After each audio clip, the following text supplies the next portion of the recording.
All right. Welcome, John. We'll get started here. Um, yeah, I met Eric at the Ecological Farmers Association conference last year. I think we formed a friendship based on being able to zoom in on Google Maps and point out interesting ecological and geological features. Good. So uh, Eric's working with the Savanna Institute, amongst many other things, on alley cropping trials in Wisconsin. And that's my brief introduction. If you want to fill in anything else about yourself, Eric, feel free. And then Sure. we'll get started with the presentation. Great. All right. Let me, figure out how to share.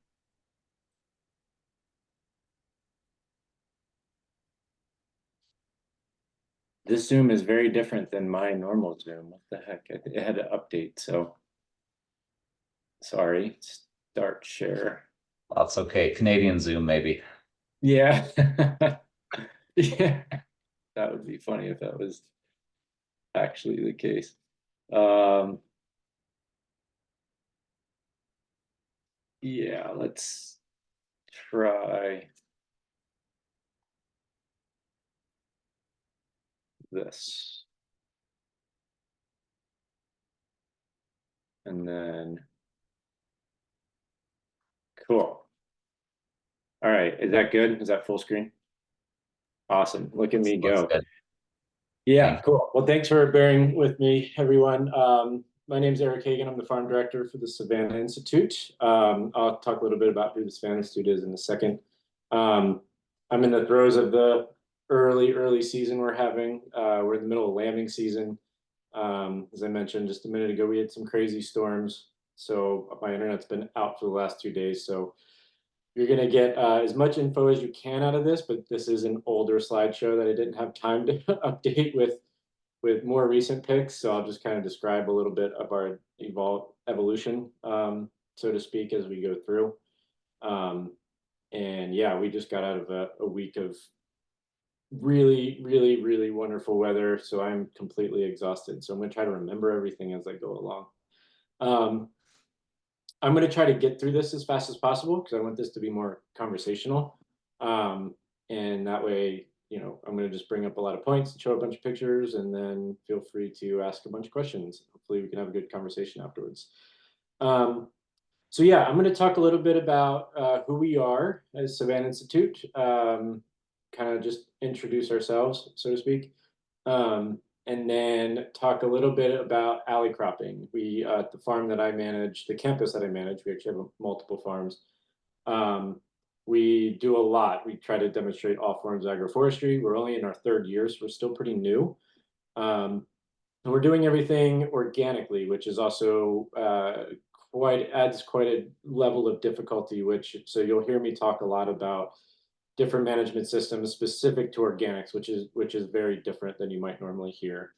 Um, and yeah, so but for this presentation, I'll focus pretty specifically on alley cropping and what we've been doing in the hazelnuts, and share a couple of sites down in Illinois that we've been working on. And then yeah, afterwards, hopefully there should be more than enough time to just ask a ton of questions if you have any. Um, so Savanna Institute, we are a 501c3 nonprofit organization based in the Midwest. So we have hubs in both central Illinois as well as south central Wisconsin. But we actually operate um, pretty much, not, I wouldn't say everywhere, but our growth is spreading. We interact with a ton of partners like Elliott, like EFAO, we're engaging with and a number of different folks in Ontario and Michigan and all over the East Coast of the United States, and Indiana, Iowa, Minnesota. We have just a lot of different research projects, a lot of different education projects, demonstration projects, kind of all over the region.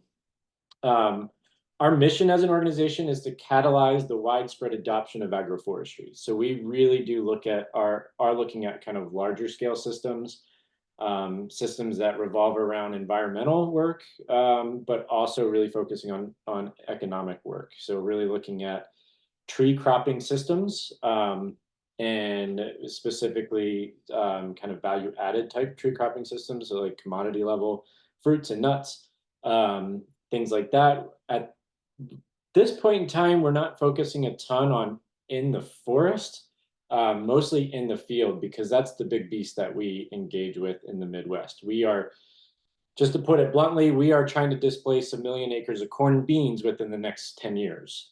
So we are really focusing on infield or farmland strategies, how to integrate trees back into the landscape, and encourage people to integrate trees back in the landscape for all the benefits that we know that trees do. We do this through a number of different approaches, but the kind of breakdown that we like to think about it is actually crop development. So we do have a tree crop breeding program, which I'll talk about very briefly, where we're selecting for cold hardiness or flavor or nut size, or continuing the work of what a lot of people have been doing for a long time, and advancing that specifically in the Midwest, where a lot of that work hasn't been focused. And then we look at systems development. So how do you plant trees in a farm? How do you crop around trees? How do you graze around trees? How do you manage them organically? How do you manage new pests or new climate change issues that are coming up? And that's a huge part of our work that's kind of constantly evolving, as we're facing a lot of rapid changes, a lot of new pests and disease in the area, and a lot of new crops in an area that hasn't had these specific crops. And then we work a lot on stakeholder cultivation. So we do a ton of education and outreach, working with a number of different partners, working with a number of different universities or other education or demonstration organizations across the region, trying to help them bolster their programs or vice versa, and try to go at this as a community level while really focusing on the policy. We have a whole leg that's really focusing on trying to build enough science and community and questions and push to really try to focus on kind of instigating things on a policy level. That's kind of been a big barrier that we've identified on a national level that we are kind of full speed ahead focusing on. So we do a lot of work with our USDA programs, trying to help re-envision the way we steward the landscape and kind of revalue the landscape a little bit. Not trying to always remove the human out of the landscape, but how do we encourage humans that like to play well in the landscape, and as science evolves, and to knowing how to do that better, to kind of encourage that, not discourage that, which has been actually really difficult in the US. I wonder about that in Canada, but in the US, it's been like pulling teeth. But we're actually making a ton of progress. There's a lot of amazing people in DC and across the nation that are really pushing this work. So it's a whole network of us working on this. Within our programs, we have a robust education outreach program. We've also developed a technical support program. So we work with our USDA program that funds us to actually get consultants on the ground for free for producers with potential money in hand to help landowners apply for cost share funding to plant these systems, to actually incentivize them to scale these systems up and get them going, and really to kind of help bridge that implementation to the revenue period, which is always a big gap in agroforestry implementation. We have a pretty robust and rapidly growing research program. We focus a lot on carbon sequestration, nutrient management, biological diversity management, and modeling, kind of looking at using computer-based tools to really look at landscape ecology level influences. If we were to scale these systems up, what influence that might have on the landscape, what opportunities are there to influence on the landscape, kind of looking at tree crop selection type tools that help landowners kind of decide for themselves what might work for them on their soils and their geology, their climate, and all that sort of thing. So really kind of looking at the whole system and thinking about how we can provide good data that's not just held up in academia, but something we can actually work with the community on, work on policy on, and landowners actually get to hold it and utilize it. Within that, we have a tree crop commercialization program and breeding program. So we actively are breeding trees for this region. We're working on specifically hazelnuts. Black locust is one of them, but for seedless black locust for timber. We're working on persimmons is a really big one. We're working on elderberries, currants.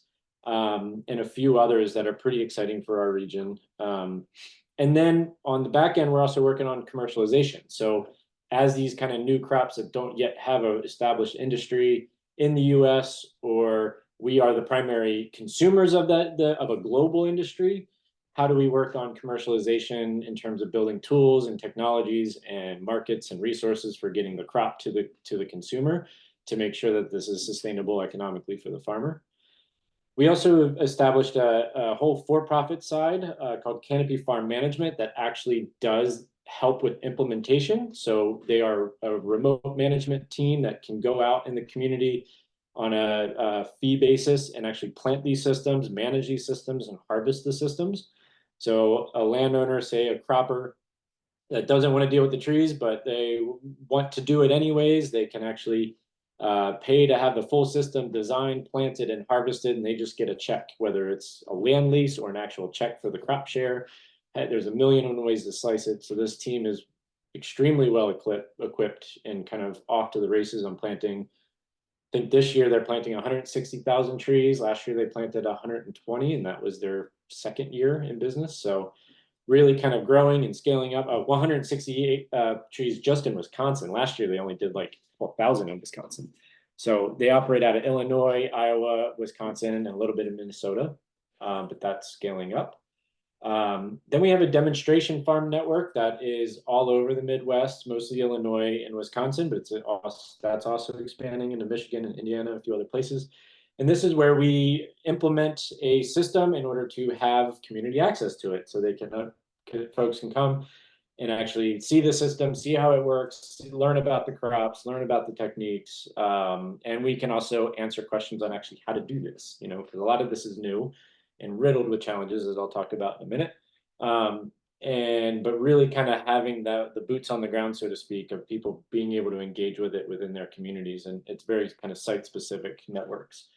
And then that's kind of where I'm coming from is I operate the Spring Green campus, which is here in Spring Green, Wisconsin.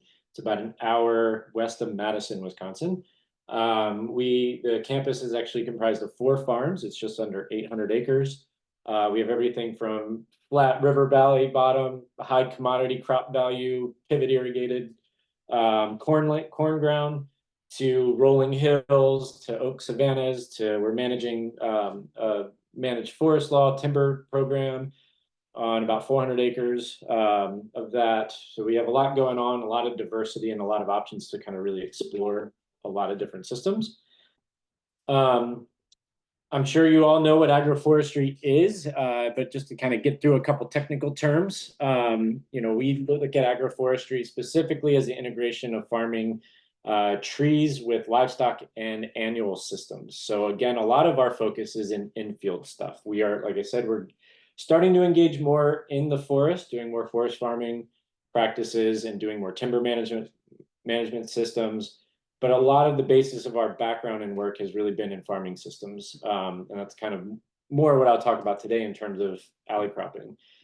I'll just run through these really quick. One of the big reasons, again, why we focus a lot on infield is this is our community. It's overburdened soils, a lot of nutrient pollution issues. We drain directly into the Gulf of Mississippi. A tremendous amount of environmental issues there. We are in the corn belt, in the bread basket of the United States. So we don't actually have a lot of trees in a lot of parts of our work that we do, especially say in Illinois.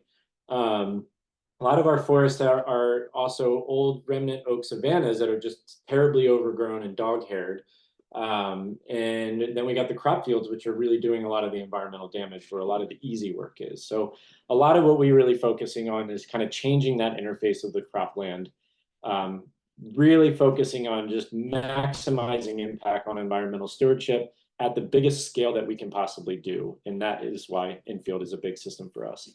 And that's really where alley cropping comes in and why it is one of the systems that we're focusing on. Like I said, we do a little bit of everything, a lot of silvopasture work, et cetera, but alley cropping is probably the place where our work is kind of having the largest scale impact in our bioregion. Just to define alley cropping, it's the cultivation of crops and alleys between regularly spaced rows of trees or shrubs. So this is a very, I call this kind of the linear format tree planting system. You're really planting rows of trees at some density, at some spacing, in order to be able to kind of slowly encourage trees back into the landscape that it was once. But in our community, it was also once at rather wide spacings. We are a savanna landscape, we're a prairie landscape with grasslands with trees dotted in areas. So a lot of our landscapes are not forested per se, or high density forest. So alley cropping again fits in really well there. But everything in alley cropping tends to be very linear. So it's kind of it is kind of this production type system. When we talk about alley cropping, we talk about the alleys, the actual space in between the trees, and that's what the alley crop is. So like corn, the beans, the hay, the veggies is we're doing, I'll talk about a little bit.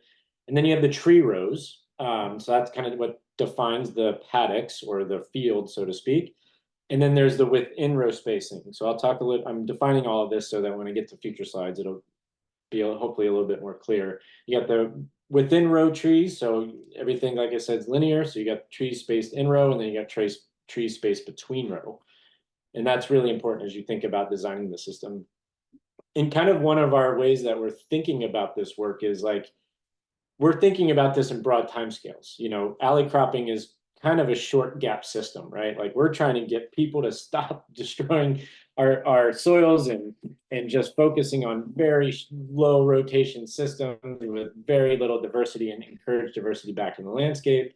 And we want to really start thinking about encouraging generations to start transitioning back to something that's actually kind of novel, something that encourages abundance of diversity, that goes back to the mollisol type soils of grasslands with trees and shrubs in the landscape and kind of site specific places. So we kind of think about this, not right now we're focusing on as a very large production system, and something that's kind of going to trigger an economic transition, so to speak. But we always kind of have our eye towards is what's going to happen in the future. Is it going to be a vast, or maybe not even vast, because this could be any scale. So could this shift into more of a silvopasture system where you're grazing the grassland underneath the trees? Or or will it always be an orchard system? Are we just diversifying the landscape based on adding different trees or shrub cropping systems in the landscape? And what would that look like over time? What are the implications of that? Sorry. Or are we able to even transition that further into some areas that were forested and we do want to reforest? Like, how do we encourage the complete transition from crop to forest in an economic way that people will actually do over time?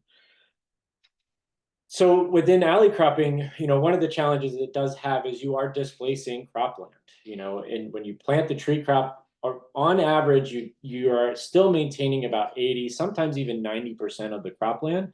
The trees are actually replacing about 10 to 20%.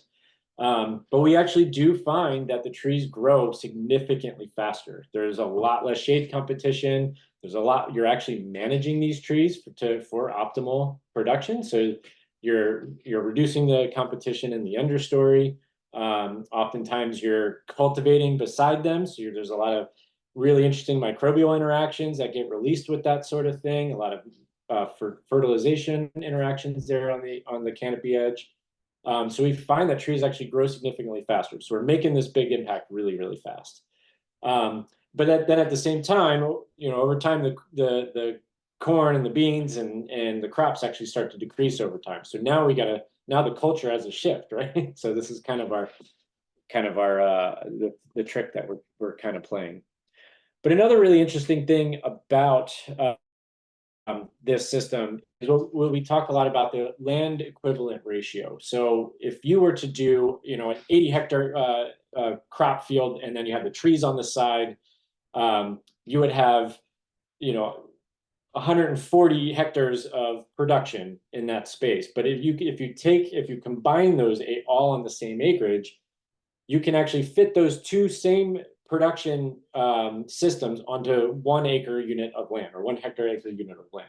So you're actually you're increasing the efficiency use of the landscape and still getting the same cropping system out of it. And I know that's kind of a very idealistic perspective. There's a lot of things in there that are still kind of fuzzy, But this is kind of the goal. This is what we're trying to achieve. Like, can we actually get the most out of this landscape by adding value and staggering in a multi-story kind of system?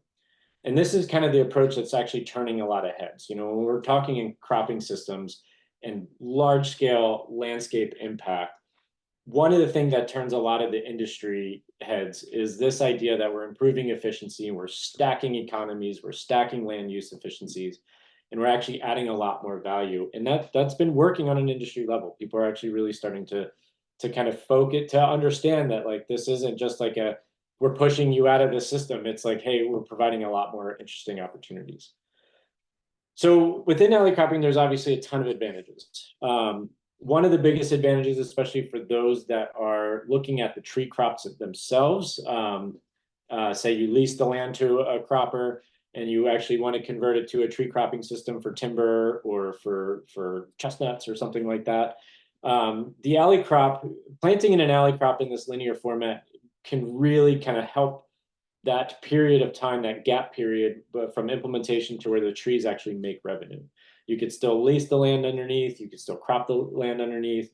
You really have that early succession revenue that's really important when you're trying to convince landowners, especially in landscapes where the land's extremely expensive, or for folks that are just purchasing land and they really need that early revenue early on. It's kind of an idealized system for that. Obviously, I keep mentioning enhancing crop production. You have 2 crops on the same acre of landscape. That's pretty awesome if it works. A lot of what we think about is how do we plan and design these systems so we're reducing wind erosion or water runoff. So actually kind of using them as a tool, as a nutrient runoff mitigation tool or erosion tool. It can create all kinds of different in microclimates for different kind of understory cropping systems, especially in drought-prone areas or erosion-prone areas on the flip side. And wildlife habitat, sequestering carbon, all the fun things. We really think about this system as kind of like a pretty idyllic approach to scaling up diversity in the landscape. But with that comes a ton of challenges. One of the things about alley cropping is actually incredibly difficult. You are adding a whole other management system on that same landscape. It requires sometimes different tools, different techniques, a lot of different knowledge that needs to be developed. A lot of different engineering. I actually spend the bulk majority of my time engineering new tools, new implements, new systems, new spacing strategies, new everything, because there's just not a lot of folks that have done this and have done this in all the different ways that we're trying to explore. So it definitely adds a whole other management complexity that a landowner needs to think about. And sometimes that can be really good. You know, we talk about getting more people back on the landscape. There could be opportunities for people to just focus just on the trees, while other people are focusing just on the crops in between, and kind of help share that workload. But either way, it still requires us coming together as a community to help figure that out. And that's always a loaded layer with complications. Doesn't mean it's not impossible, just adds complications. And then with that, you got, you know, just the time exploring different crops, changing up whole management systems. Say, like in this case, in this image here, you got this row cropper that might be used to using one herbicide, but that herbicide is not labeled for these tree crops that are kind of banded at 100 or 200-foot spacing in between. That they can actually damage a tree crop, so that cropper is going to have to rethink his whole herbicide regime and look for different products that might not damage the trees. It's just kind of, again, adding that layer of complexity that's pretty difficult. And, you know, I'm now going to kind of start talking a little bit about some of the examples that we're working in. And this is going to kind of demonstrate kind of the different scales. This is a site, the next couple of slides are a couple of sites down in Illinois, where we're doing this on pretty significant scales. We're taking already a couple thousand acres and putting them to alley cropping systems. And working with the current croppers that are out there to continue allowing them or partner with them to lease the land in between and show them that this isn't that hard. You know, we're taking a little bit of the onus on figuring out how to do it. And we get a lot of hemming and hawing at first, like, why are you ruining the farmland? You're making this challenging, this doesn't work for my equipment. But then when we get it right, at the end of the first season, they come back and say, well, that was pretty easy. It's actually pretty nice. We start planting cool things in there, prairie strips or different kind of trees. They start asking all different kind of questions of like, what's that plant or what's that tree? Or, oh, I've been hearing a lot about black walnut. What's that worth? How do you grow that to veneer quality? Like, how are you doing this in a way that's going to work? I'd like to do something for my grandkids or something like that. And so it's starting that conversation, kind of making some folks uncomfortable, but that's uncomfort is where change lies. So that's kind of we cautiously go about this. We don't want to hurt any relationships, but it's kind of working with the community, making sure that the cropper is on board about what we're doing, and then letting it go, and then seeing how it goes and how they have their conversation with their neighbors, and it's been working quite well. And then we get a lot of the community coming back out to the farmland. So again, these examples are in Illinois where you just generally don't go out to the cornfields. You're standing in a sea of, hours worth of driving time just through nothing but corn and bean fields. You never spend time in the landscape. And now you got fields where you can actually walk through and see plants you never saw before that are endemic to this landscape. You get different food crops that you can explore with kids and community members, and showing up to farmers market with different things that people have never heard of, and it just starts to really get people back in the landscape, which is pretty exciting. So this is one of the farms that I manage. This is I'll start talking a little bit about Spring Green Campus. This image here is what we call North Farm. This is a 330-acre farm where we have our big hazelnut alley cropping farm. Pilot farm. This is where we actually clonally propagated hazels, hybrid hazels that were developed in the upper Midwest specifically. They're Americana and Avalana hybrids, primarily with heterophylla as well. This is developed to be a machine harvested system. So we're actually alley cropping specialty crops in the alleys and then machine harvesting the hazels, and trying to figure out how do you do both of that at the same time. We're also doing a lot of chestnut production system and currants, and starting to actually bring in the livestock back onto this landscape, and try to figure out how to do silvopasture with new tree plantings within the field, while also managing timbering a lot of the hills, and restoring a lot of oak savannas.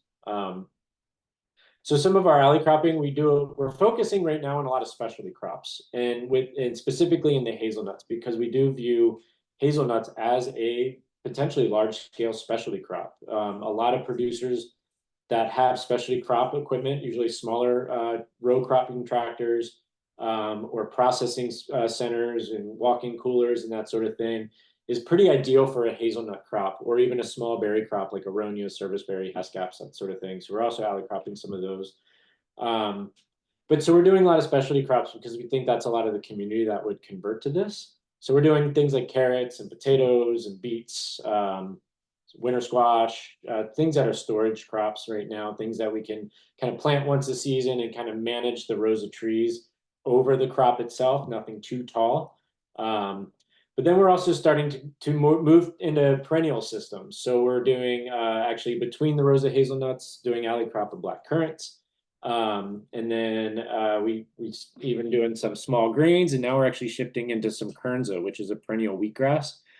So try to fully perennialize the system and see how it'll work. You see if we can actually get a good perennial wheat harvest off this land without impacting the hazels, and vice versa, and how that's going to work. Now I'll start going into some of these design considerations, because I need to start cruising to get through on time. With alley cropping, like I said, it's pretty intensive management intensive system. There's a lot of things to really think about, and a lot of kind of challenges to be able to get into that tree crop without messing with the annual crop. And especially if you're trying to do things in an organic system where you actually repeatedly have to move into that landscape. You're not just spraying an herbicide. But you either have to establish a perennial row cover, which you have to mow to get rid of rodents or other potential issues on your early crop. This is particularly at establishment that this is a challenge. Or you have to mulch it. You have to find other ways to prevent the weeds from coming through. So we're trying a lot of different novel approaches. This is one we use an old green chopper where we're actually chopping the hay, the alfalfa hay in the alley and blowing it onto the row. That's been working pretty well. I'll kind of go into a system that we're moving into in a moment, but you can see with the alfalfa, it was a little bit heavy, and then with rye, like a rye cover crop, it was actually quite an even coverage that works really, really well. Mulching systems are really important in thinking about how do you manage the trees that established, whether there's a million different ways to apply mulch if you can get it. Mulch works incredibly well, but it can be really hard to get or can be incredibly expensive. We put a ridiculous amount of woody material onto our landscape now, but we're finding a lot of important work out of it. Yeah, you know, you can try the mow and blow, where you're taking the hay crop or the cover crop and blowing it onto the crop, and that works pretty well, but things still come through it. But in a wood chip, it does suppress fairly well.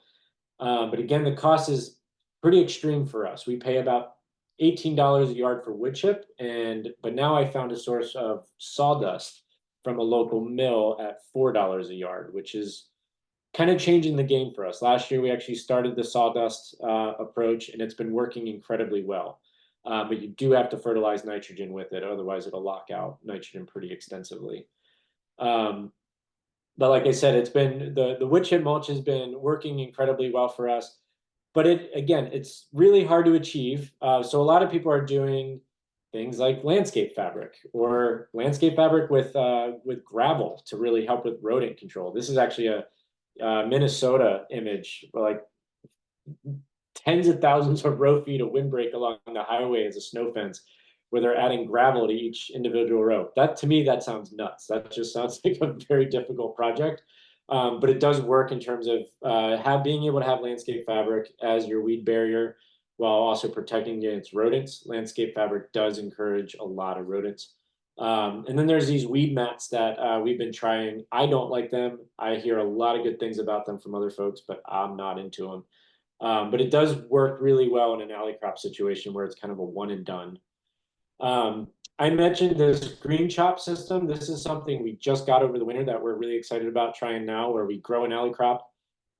We do crop rotations between our corn, or not our corn, sorry, like carrots or potatoes or whatever. We only grow in one plot every year, and the off year is a cover cropping system. And now we got this side discharge flail mower that you can come in and mow that cover crop and actually deposit it right in row onto the trees to kind of help bring in fertility and smother and help with that wood chip doing that work of smothering the weeds. I already see quite a few potential problems with it, but we're pretty excited to try it out and see how it works. It's been working for a lot of cherry and apple growers out in Oregon State, with really great success. We're going to see how that works for us here. Some other design considerations is, what is your crop? Are you growing hazels? Well, that's gonna mean you have pretty tight alleys, and you can't really grow a corn or things like that, things that'll shade out your actual tree crops, because the corn will get taller than a hazelnut, especially in the early days. But if you're trying to grow a tree crop at a wider spacing, maybe corn will work. But really thinking about what kind of crop you're trying to do. What is your overstory tree, and how does that work for the understory, especially if you already have an operation going. If you're already doing corn and beans, hazels might be kind of a difficult thing for you. If you're already doing specialty crops, hazels might be good. But there's a ton of options in either case, depending on what you're looking at doing. Another really important thing when you're thinking about alley cropping is, what kind of equipment do you already have? What is your tractor spacing? That's going to really, and your implement spacing, that's really going to determine how you set up this system. This is an example of one of our demonstration sites in Edgerton, Wisconsin. An organic farmer, all of his implements are 40 feet wide, so we had to plant our tree systems at 90 feet. That gives them one full round. There and back is a round. Every cropper likes to do at least that, because they always start from one end of the field. So we kind of thinking about how, wouldn't want to plant these trees at 75 feet, because this would not have worked for this cropper at all. So it's really important to think about that kind of consideration. For us with hazelnuts, we decided 25 feet. That gives us 5 or 4 beds that are 5 feet wide. That works for our tractor system. That works for all of our harvesters. And that really has been working for us now at establishment. But now we're really starting to think about how does it work for our machines that are harvesting. So like the machine on the left is a blueberry harvester that we've been using on hazelnuts. It's an actual straddle harvester, so it actually runs over the row itself. That means you could still alley crop it between the rows of trees because the machine is just taking the footprint of basically 3 feet or 4 feet on both sides of the tree crop. So you could still have a lot of ground in the alleys. But there's, say, in berries like currants or erroneous haskaps, things like that, which we're also doing. A lot of the harvesting machines are offset and they're pulled behind a tractor. So alley cropping gets very difficult with that in terms of you need to think about cropping after the harvest, say like currants and erroneous and things like that are all harvested typically in July. So you could still put in your beets and carrot crop or a fall harvested crop after, but you couldn't do something that's there like potatoes that's a full season long unless you've got that tractor spacing, the implement spacing 100% on point. So again, just getting at some of the complications. Also really thinking about what is this crop going to be at one point in time. You know, like these are all seedling hazels. So these things are getting massive. These things get about anywhere between 15 to 18 feet tall. The shading potential is extremely high. If you plant things too close, your density is going to be so difficult, you're not even going to be able to drive through after a number of years. So really starting to think, what is my crop? What is my harvesting system on that crop? What am I going to do in the early years? And how is that system, the whole system going to work together? Then once you got that figured out, thinking about field layout is also the next thing that's really important. Thinking about your headlands, making sure you have enough space in between two separate fields to be able to turn around and actively work. This is something in my early days that I didn't pay attention to because I didn't have access to big landscapes. I was much more of a poor farmer, so I was trying to maximize every acre of land that I had. So my headlands were really small, and it just was like hours of trying to turn a tractor around like a million times before I can go back into the row. And one of the things I learned right away moving to the Midwest was really thinking about big implement, being able to turn that implement around and run the other direction without having to do multiple start stops. It's gold because you're getting in this field, you know, 5, 6, sometimes 10 times a year, and that's saving you hours over time. So really thinking about your layouts and just how it's going to work for you and how it's going to work for your equipment. Another kind of challenging design consideration to think about is just inter-row competition. You know, how your trees are interacting with your crops. Roots are always going to shoot out to where it's, you know, the best nutrients are, or the most amount of water is, the most resources are. They're not going to want to stay in that lane. So there's some cultural things you might need to think about. Like in this case is soil ripping or subsoiling right along the alley to kind of root prune and force that root to continue annually going down and staying down until that alley crop is insufficient. You know, at some point that alley crop will need to shift to something else, and then you can let the roots grow back out. But actually training that crop. So another pass, especially early in the season before the crop goes in the ground. And then shade. I can't egg on that one enough. Like really thinking about what is this system going to look like long term, and how that's going to impact the landowner's ability to do this long term. Of course, I couldn't start about with any of this without talking about deer fence and deer protection. This is just something that like we really struggle with, especially here in Wisconsin, where we are, you know, United States whitetail capital of the world. People flock here from all over the world to hunt deer. There's just an overpopulation of white-tailed deer. And so we have a lot of pressure. So we're really playing with a number of different, really affordable fencing options. I can't speak highly enough about this 3D deer fence. It's very cheap. It costs about 75 cents a linear foot for both rows. So the way it works is there's 2 rows. You can see here, the first row is 1 strand that's pretty about mid height, and then the back row is 2 strands to kind of offset that height, and it plays with depth perception in the deer. And it works incredibly well. Like I'd say it actually works 100% when it's used effectively and it's designed effectively. The most important thing about it, and the thing that I absolutely do not like about it, is you have to keep the ground mowed in between. You have to keep that absolutely visible. Otherwise, it just doesn't work. So that was too much work for me. So I actually started building fence up. We got a livestock fence installed on the property, and I just took the same amount of strands on that 3D fence and just added them up. I'm pretty lucky with how that I was able to do this. I was able to get cost share funding to implement the livestock fence, so it didn't really cost me anything except the labor. But again, that 3D deer fence is the bee's knees. It's super cheap and it does work if you do have the time to be able to manage it. And like I said, we think about this in a kind of a protracted time scale. Kind of where is this system going? Thinking about how it transitions into livestock systems, whether it's orchard or like in this case on this farm, just kind of it's going to be a pretty high density forest of cropping systems. Like the tree tubes here are all chestnuts. We'll have some field edges of more diversity, different shrubs like hawthorn and apples and crab apples and things like that, honey locusts and all kinds of fun things. But the main forest will be a chestnut forest. And then long term, that'll kind of probably be maintained as some sort of grassland, whether it's savanna, prairie, or grazing on the prairie. Like I said, this is a ton. This is really fast, and sorry, this isn't probably the best presentation because my internet's been kind of off and on the last couple of days, but I can't encourage enough, like trying to find some technical support, folks that have done this before or learned all the tips and tricks. There's a lot more of us getting out there. A lot of us are free and available to chat with anybody. Our efforts are pretty specific in the Midwest, but we hope that we can actually be able to provide more services elsewhere. And we have a ton of resources available that are just getting more robust every year.